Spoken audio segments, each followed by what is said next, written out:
Africa Center for Energy Policy, ASEP, Dr. Mohammed Amin Adam, has suggested Ghana moves away from an economy that is so resilient and also reliant on resource revenue, leaving other sectors to decline. Dr. Amin Adam tasked political parties to take into account the concerns of citizens about the oil and gas industry when drawing up their manifestos. At the launch of the Citizens Energy Manifesto in Accra, the Executive Director of the Africa Center for Energy Policy, Dr. Mohammed Amin Adams, stated that the Citizens Energy Manifesto will guide political parties in drawing up their manifestos. Where political parties share their manifestos so late in the campaign period, and citizens have limited time to digest, seek clarity, and be informed by those promises.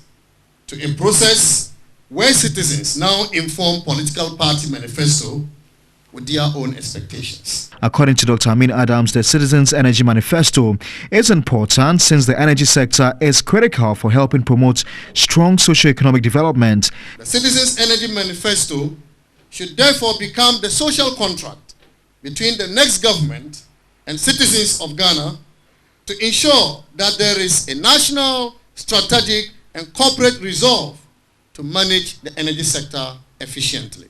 The Africa Center for Energy Policy, with support from Ghana Oil and Gas for Inclusive Growth and Oxfam, toured 5 regions, the Ashanti, Northern, Borno-Ahafo, Central and Western regions, to collate views from citizens on how the oil and gas sector should be managed by politicians. Head of Policy Unit at ASEP, Dr. Ishmael Aka, said citizens want a robust law that will eliminate, ensure stability in power supply and restructuring of state-owned power companies. The rules governing the competitive bidding process, including a predefined criteria, should be made public. The appointment of independent directors and key management staff by the board of GMPC. Government must settle all debt to the utilities. And finally, stop the centralized payment of electricity bill on behalf of government agencies. A survey by the Institute of Economic Affairs, IEA, has ranked unemployment and unreliable electricity supply as major problems affecting the country. The survey again blamed the problem on ineffective political leadership and the lack of continuity in public programs by various governments, thereby undermining the economy. The survey spanned between November to December 2015. The survey solicited opinions from 1,500 respondents from across the country between the ages 18 and above. The report further identified 10 most important problems affecting the Ghanaian in the economy.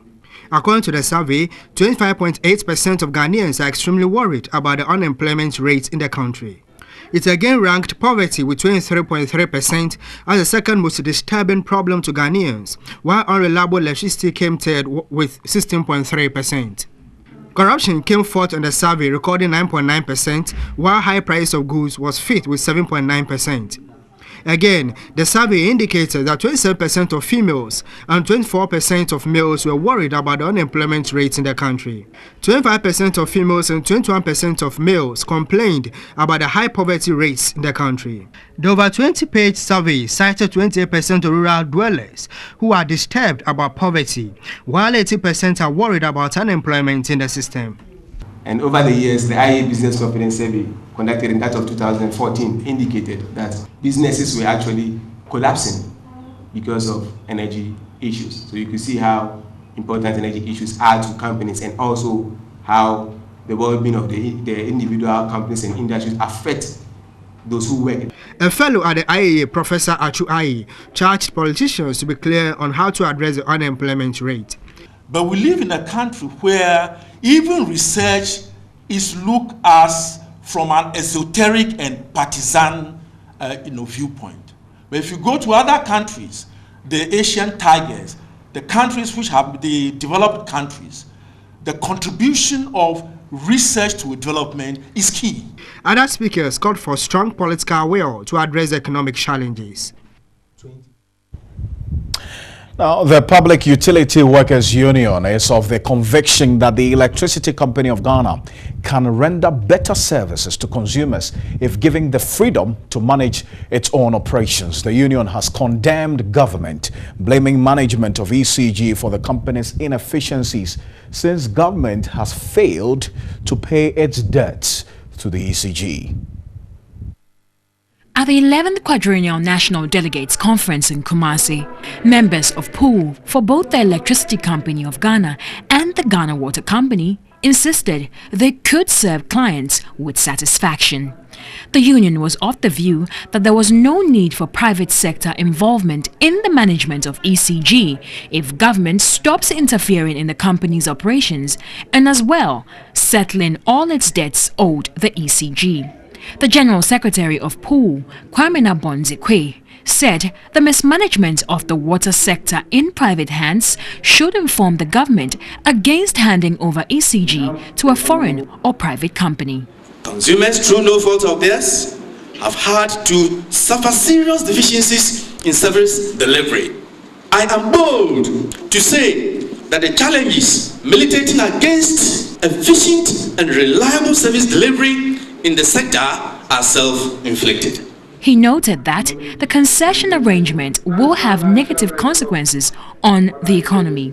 The Secretary General of the Trades Union Congress, Kofi Asamoah, acknowledged that utility service delivery has been poor over the last few years and called on the ECG workers to work diligently to cut down wastage. Mr. Asamoah, however, said the solution to efficiency is not privatization. Government should come out and tell us where the concessions have worked. Otherwise, our check in the African continent and some few external outside Africa countries have shown that the concession or concessionaire has not been working as is being propagated.